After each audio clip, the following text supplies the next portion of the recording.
Hello, everyone, and welcome back to another episode of Beyond the Bell.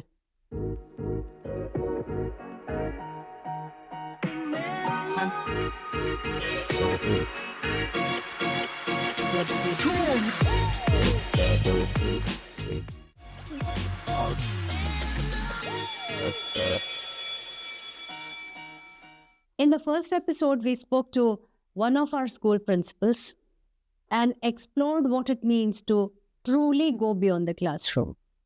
Today, we will be talking to yet another important pillar in a student's life whose impact is far greater than one can imagine: a parent. So, in today's episode, we are diving into a topic that explores two very different parenting styles. One, where a parent very closely monitors and manages every aspect of their child's life, and the other, where the parent gives children the freedom to make their own choices and learn from experiences. To take this topic further, today we have with us Miss Sylvia Coutinho. She is a mom to a 15-year-old teenage daughter and a 10-year-old son. Thank you, Sylvia, for joining me. Thank you, ma'am. Thank you for having me. It's a pleasure to see you and meet you. Thank you so much.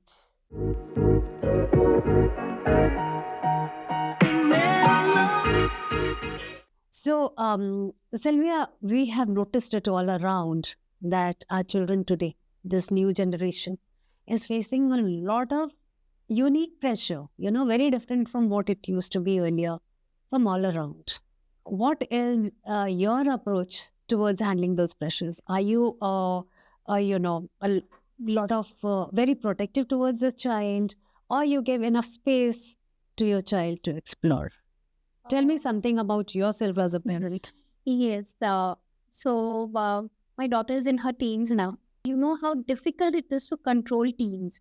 You cannot have a controlling approach. When she was growing up, since I was a first time mother with her, what happened? I did get a little controlling because that's, or what should I say, absolute parenting. That is what I believe in. Yeah, yes. But then as she grew and, she was in that tweens phase, I realized it's not working. I realized she is, she resents me for not allowing her certain things, or, the way she expresses her opinions. Was she turning into a rebel, or I'm just expressing her dislike towards your approach? Yeah, dislike, yes, I would say rebelling because she has never been an extreme child, So she's, both my kids have a soft nature. So she was very accepting, but she did make it, evident clear. Yeah, that there are certain things she didn't like, and then I saw it affecting the way she and I communicated, and I saw its impact on her academics too. So, but then what happened is I learned by seeing my experiences and maybe a little bit of help from the peer groups, from the school, and from teachers. That this absolute thing doesn't work. Yes. I need to be patient. I need to first see her point of view, then react, rather than reacting first and then expecting her to.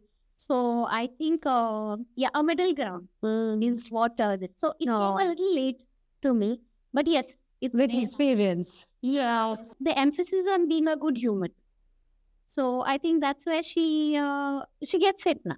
I think That's a mature. that is the bottom line. They have to be good human beings first. Simple as when I'm driving, allowing an elderly person or a Yes.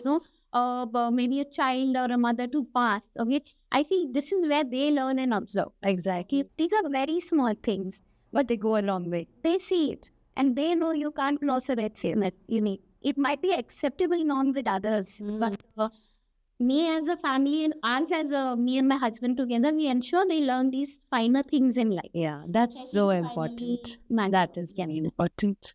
So, from what I gather, is you have maintained a very fine balance between probably controlling, not controlling is a wrong word, but kind of, being all around your child and giving them enough space. Yes. I think that's the best way.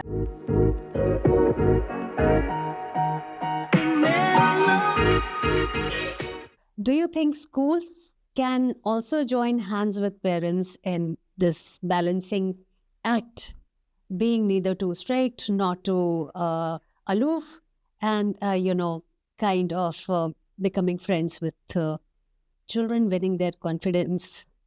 Uh, yes. In fact, I would say 100% yes, because I think after home, the maximum time kids spend is at school, 7 to 8 hours. Sometimes when they have extra practices, it's under the 2 hours. Yes. So here is where teachers, the coordinators, and the overall environment of the school is what helps my kid, form their what you say perceptions and their attitude to others.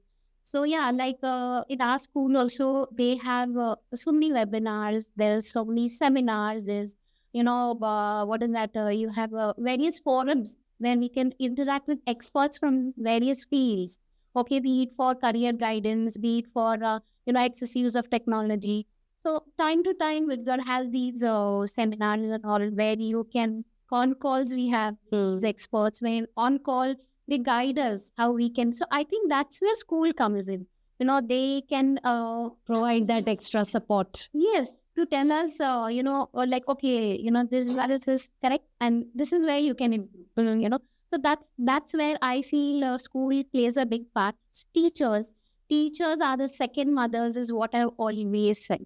I know my kids, even if teacher mentions that this is something that's not done, they'll come home and tell me because they don't like any negative remarks from From the teacher. yeah, they want to be in the good books of teachers. Yeah. Appreciation from teachers, so important. So, like we share at home, Yes. the kids, I think teachers also share.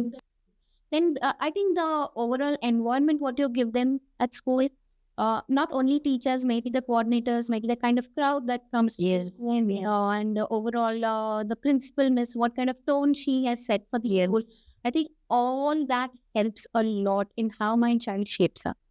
That is what we have also believed in. It's a joint responsibility. Yeah. We can't divide a child into a school child and a home child. No. Child is a child.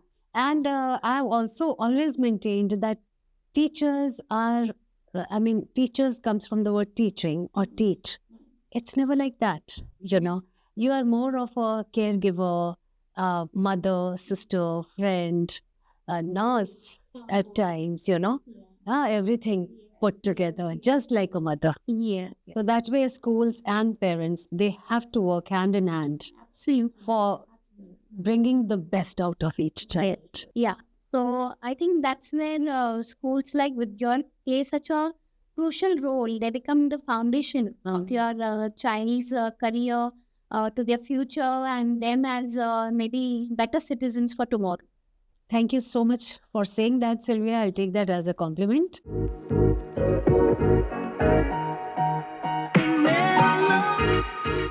So tell me, Sylvia, were there other societal expectations from a parent, a new parent like you, when you were just a new mother?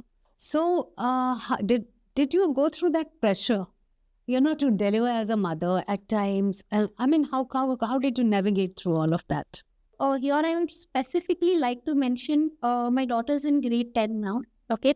And we have absolutely not gone for any tuitions or private coaching since grade 1. That's such a relief to hear, Sylvia. I'll tell you why. Because children today are pressurized From all the sides. So many of the children leave the schools and this head straight towards the coaching classes, though we keep telling them it's not required all the time. gives me hope. You've actually made me feel very good of this decision, because time and again I have seen all her friends. So that is a societal pressure you are going through even today. And I will not deny, I do have my moments of doubt. Yes. There are subjects where, like physics, chem, or bio, which are very technical subjects, and I have no inputs. I can help her in English, I can help her in languages, I can help her in her CS or whatever. But there are subjects where I am not so great. No one is in all the subjects. I cannot have an input. But when I see the coaching or the teaching in school, okay, and I think, dedication and sincerity, if the student has, and if the teachers are well qualified in school, you don't need. And eager to help. Yes. Teachers should be, a good teacher will never shy away from giving that extra support. Sounding with your all teachers are available anytime for grade 10 students. You need a lot of courage to do that, because using today's lingo, FOMO. You must be going through that. And I do feel it must be times as a parent and the child probably, but it is sheer confidence and courage. And that's where I see we need to learn as parents that you need to get out of that FOMO. Yes. This is your term. Yeah, not my term, sorry. The current term. I'm just using the generations. Yes. That it's fine, it's fine. And I have prepared myself that maybe she'll not be in the first three. But if there's a particular percentage that she's getting and she gets into the college she desires, I'm good with it. So that's my learning. That's my learning for me to take heart, and my husband, that we need to accept them for what they have done. And without coaching, if you've done great. So the biggest pressure point currently is this for me.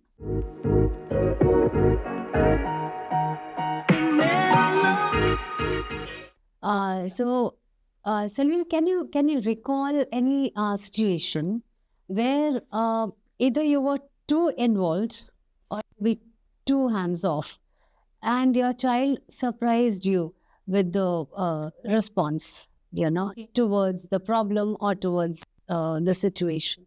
Can you recall something like that? I have always had a mixed approach. Okay? So I could be hands on, or rather trying to tell them from my experiences on where they could go wrong. Yes. And then I leave it to them. Yeah. And my son, who is now, he is 10 years old, he now benefits from this experience, what I learned with my daughter, because I try to put the options in front of him. This. Now from these three things, you choose what could have gone wrong. Yeah. And try and give the person benefit of doubt, because he has this habit of coming and saying, okay, mama, this teacher is so strict. She did this, she did that. And then I have to, as a parent, ensure to give them a patient ear, make him feel safe, and make him used to that style of teaching so that he learns. Okay? And now, rightfully so, all the teachers whom they call strict are suddenly favorite teachers. Yes. It happens. Yeah. So I think it's on how we... what you instill in the child. Yeah. That is how it has to be very, very gentle, and just that right nudge at the right time. Yes. So I'm recalling an incident. I have a granddaughter who is 7 years old. So she was playing in the garden, and there was this one girl, everyone was kind of avoiding her, and they were ganging up. You know how our kids are, we are not going to play with her. So normally it is difficult to come out of that and take the side of the person who is bullied. Yeah. Because this is human tendency to be with the majority. Yeah. But I'm a very, very proud grandmother that way. My granddaughter, she goes to that girl and she held her hand and she said, I'll play with you. Oh my God, that's so brave. And that was so brave of her. And she must have been, 6 years old at that time, because this happened a few months back. And when she did that, after that, slowly, other kids also started to come and, play with them.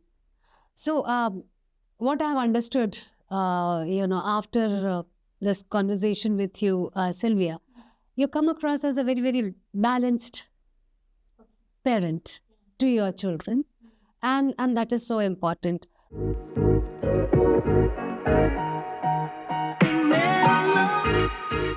So is there any advice or based on your experience which you would like to give to our viewers? I think first is have open communication very clearly. Ensure that the communication lines that you have with the kids is always open and you don't judge them. And I think give them space to make their own mistakes. And it's always good that they do things and experiment in front of you rather than, hiding and doing it behind your back. Yeah. I think these are the few takeaways that I have learned in these few years of parenting. But I'm sure to each one's own, and Exactly. and their own. Exactly. I'd never compare your child with someone, I would say, because I remember when we were growing up at that time, even if you were excelling in sports, you were asked to study. Yeah. Go back to studies because, nobody saw any future then. But if you see the world today, and just the recent example of women's cricket team, the wonders they did. There's so many opportunities which are there, Children at times feel confused.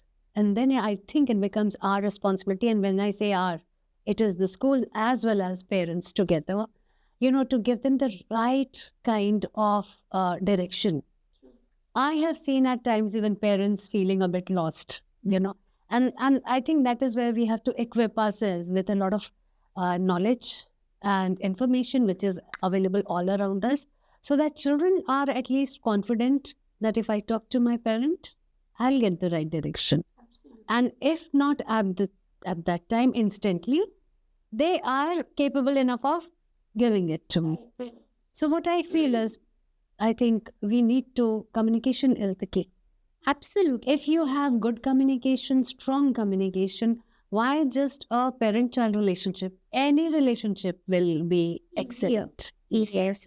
It was lovely interacting with you, Sylvia. There was so much of learning and it was so fun to understand. The pleasure is all mine.